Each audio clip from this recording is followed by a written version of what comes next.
নমস্কার, জয়া হোম কিচেনে সকলকে স্বাগত। সকলের বেশ পছন্দের এক স্ট্রিট ফুডের রেসিপি আজ আপনাদের সাথে শেয়ার করে নেব। বাড়িতে থাকা সামান্য কিছু উপকরণ দিয়ে কিভাবে জুসি চিকেন পকোড়া বানানো যায়, আজকে সেটাই আপনাদের সাথে চলুন শেয়ার করে নিই।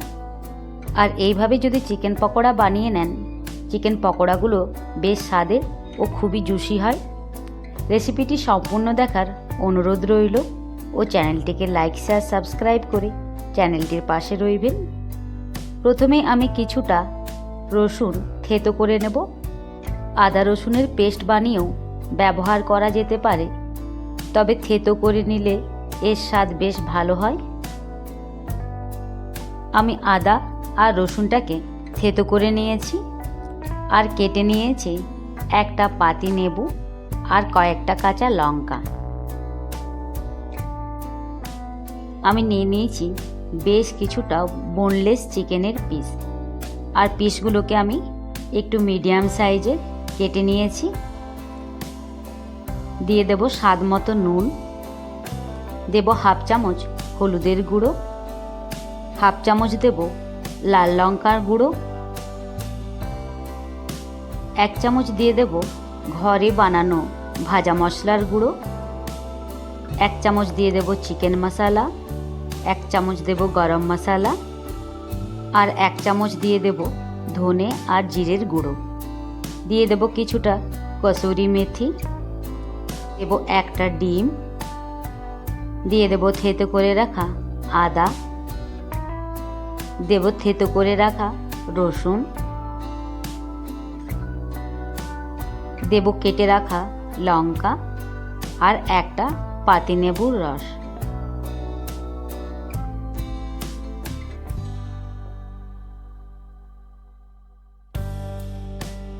কেটে রাখা কিছুটা ধনেপাতা দিয়ে বেশ ভালোভাবে মাখিয়ে নেব।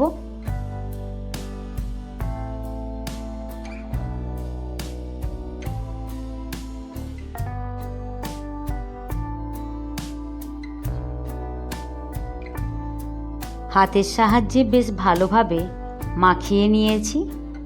এবার আমি একটা ঢাকা দিয়ে 1 ঘন্টার মতো ফ্রিজে রেখে দেব। এইভাবে যদি কিছুক্ষণ রেখে দেওয়া যায়, এতে চিকেনের ভেতর প্রত্যেকটি স্বাদে বেশ ভালোভাবে প্রবেশ করে ও খেতে বেশ ভালো লাগে। 1 ঘন্টা রেখে দেওয়ার পর আমি ফ্রিজ থেকে বার করে নিয়েছি। এবার ম্যারিনেট করা চিকেনের মধ্যে আমি দিয়ে দেব 2 চামচ ময়দা আর দেব 2 চামচ বেসন। আবারও বেশ ভালোভাবে মাখিয়ে নিতে হবে। বেশ কিছুক্ষণ ম্যারিনেট করে রেখে দেওয়ার কারণে পকোড়াগুলোর ভেতর প্রত্যেকটা স্বাদেই সুন্দরভাবে পাওয়া যায় আর খেতে এতটাই টেস্টি হয় যে পরিবেশন করার আগেই পকোড়াগুলো ভাজতে ভাজতে অর্ধেক শেষ হয়ে যায়। বেশ ভালোভাবে মাখিয়ে নিয়েছি। এবার আমি গ্যাসের চুলায় একটা কড়া চাপিয়ে দিয়ে দেব বেশ কিছুটা সর্ষের তেল। পকোড়াগুলো আমি সর্ষের তেল ভাজবো। তেলটাকে মিডিয়াম গরম করে চিকেনের পিসগুলোকে আমি তেলের মধ্যে দিয়ে দেব। প্রথম থেকে শেষ পর্যন্ত আমি চিকেনের পিসগুলোকে মিডিয়াম আঁচেই ভেজে নেব। এতে চিকেনের পিসগুলো সুন্দরভাবে সেদ্ধ হয়ে যাবে আর চিকেন পকোড়াগুলো খেতেও বেশ জুসি হবে।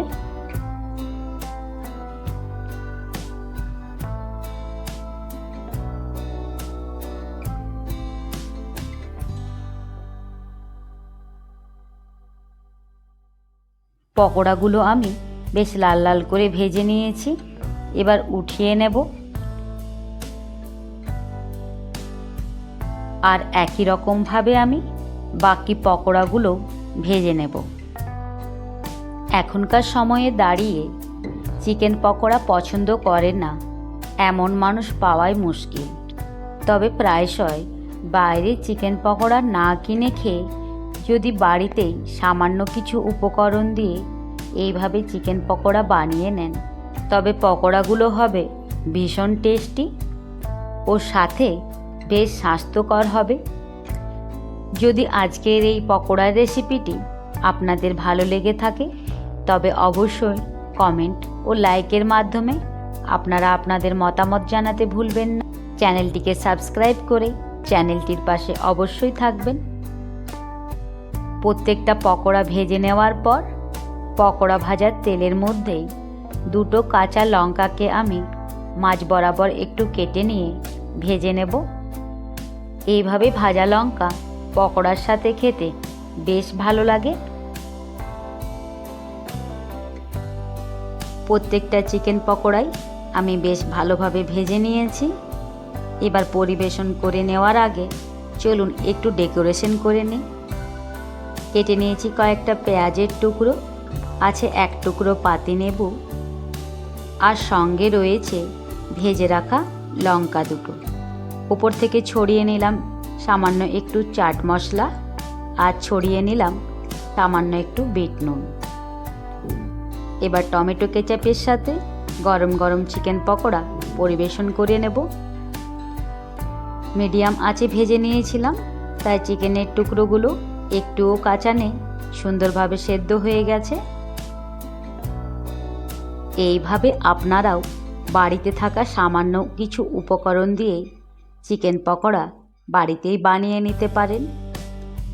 এইভাবে বানালে পকোড়াগুলো বেশ জুসি হয়। আপনারা দেখে নিশ্চয়ই বুঝতেই পারছেন পকোড়াগুলো কতটা জুসি ও সফট হয়েছে। আজকের এই চিকেন পকোড়া রেসিপিটি আপনাদের ভালো লাগলে অবশ্যই চ্যানেলটির পাশে থাকবেন। ধন্যবাদ সকলকে।